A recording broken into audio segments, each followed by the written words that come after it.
Hi guys, hi everybody. Good day guys and welcome to today on Princess Anu TV. So we're talking about checklists, checklist, things you must carry before you go for any check ride. And one of our instructors then in flight school actually gave us this checklist. Like he wrote down things that he's he will definitely be expecting if you're probably doing a check ride with him and all that. But I think they are very, very key, and so I said I was going to share them with you in case you're going to be doing your check ride anytime soon. And I've been so happy. Like I've seen some of my friends and junior colleagues, some of them just did their check ride recently, and like I am super happy for you guys. Congrats. So without wasting much time, I'm going to be sharing this because obviously it's written on my notes. This is my flight school notes. This, you see, I've been using this particular note since I got since my first flight in flight school. I've been using this note, and I have a lot of things like written inside this note. So I came across this today because I was kind of going through one or two things, and boom, I'm going to be sharing with you guys. So in case you're new here and you don't know me, my name is Princess Anu, and yeah, welcome on board, guys. So I can see, yeah, welcome. Hi. Ah, that's so nice. That's so nice. So things you must carry. Get your pen and your paper. Thank you guys. I can see all of you coming. Don't forget to give this video a thumbs up. It's nice to have you guys here. So get your pen and your paper because obviously this is not a pre-edited video that I will now have to put everything on the screen. So just get your pen and your paper so that as I'm calling them, you're going to be writing. Number one here is your license. You need to carry your license for your check ride. The second thing is, and your license has to be valid. That means your medicals in the license has to be valid. If your medicals is not valid, that license in quotes is not valid. So you cannot go for your check ride without a valid medical license. So that's one. You have to carry your license. Two, you have to carry your logbook. I have 12 things. 12 things here actually that you have to carry. So second is that you have to carry your logbook, and your logbook has to be up to date. Oh god, where's my logbook? My logbook is somewhere around here.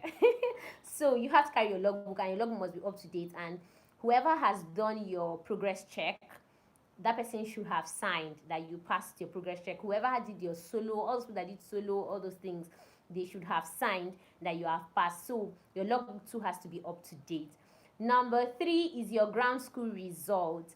And this doesn't just happen in Nigeria, everywhere. You're watching from Japan. Nice having you here. Thank you so much. You have to carry your ground school result. Your ground school results, you would have passed all your courses, so definitely that's the third thing. You have to carry your results showing that you passed all your ground school stuff.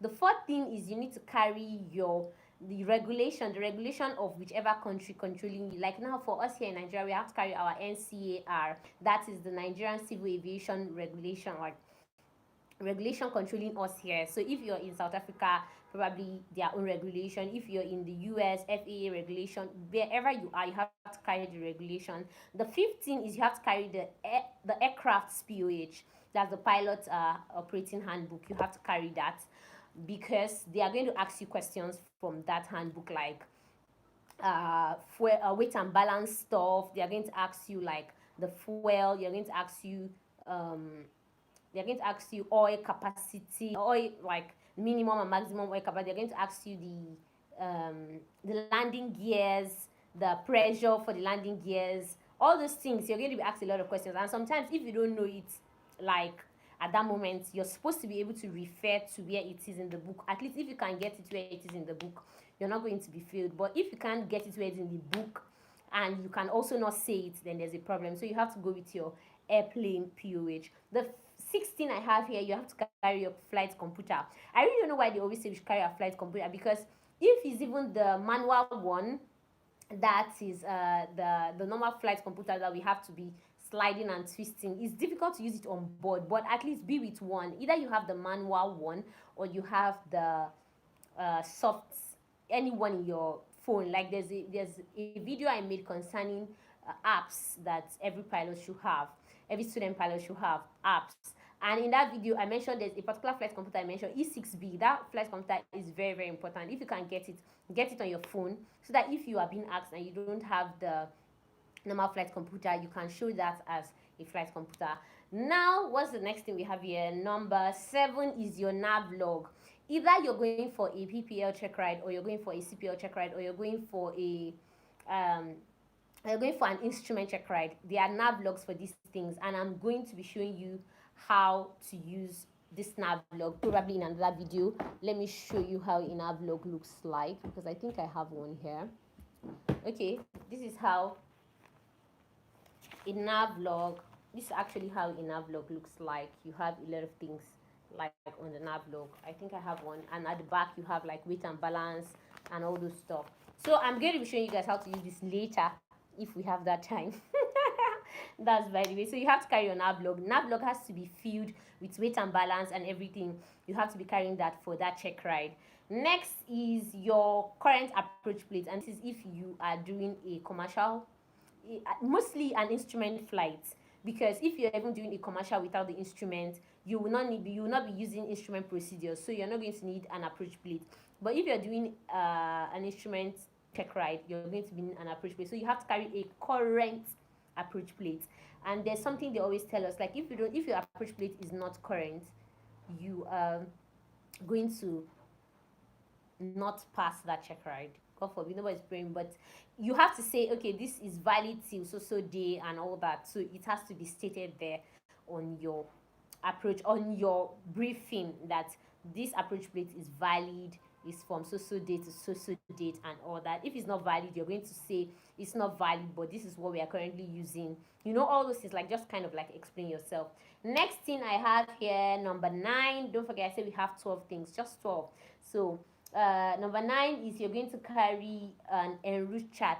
But here they actually put a Jeppesen en route chart, but it depends on what your school is using.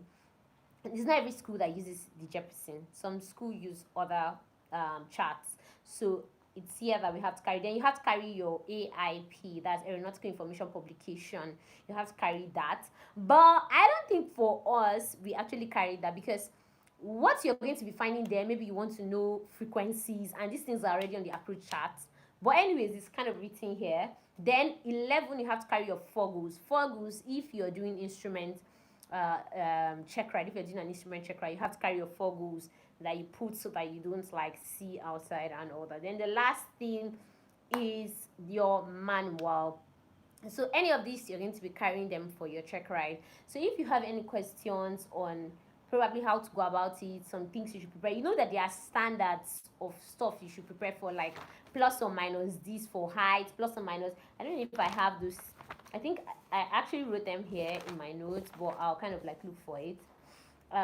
Okay, like you have height should be plus or minus. I think for commercial and for PPL fees, there are different minimums that they give you. So it all depends on which of them you're going to be doing. Just ask for the minimums. Usually it's always plus or minus this, plus or minus that, like just little gaps that you can at least like be able to go through. So Mickey's quick question: does NCAT give an additional degree after the flight school duration, just like IAC gives a certain or particular degree, like an extra aviation degree?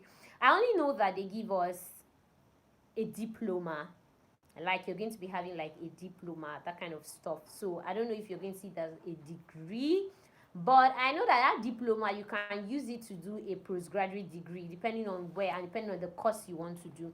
So these are the only things I know, but you can make like more findings, at least for now. So guys, that's all I have for you today on checklist. Yeah, checklist. Okay, where did I put that thing? So checklist before any check ride. So these 12 things, I think you should have them at the back of your mind. And you know, till we meet next time. And also, does NCAT have a Boeing simulator, and how many hours is the ground school duration? Actually, NCAT now has a simulator. I think it's 737NG simulator, but I don't know if they started using it, and I don't know when they are planning to start to use it.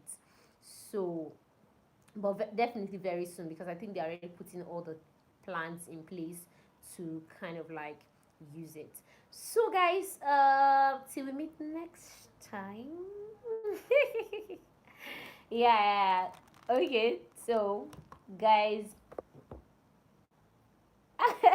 bye. Catch you guys later on the same channel.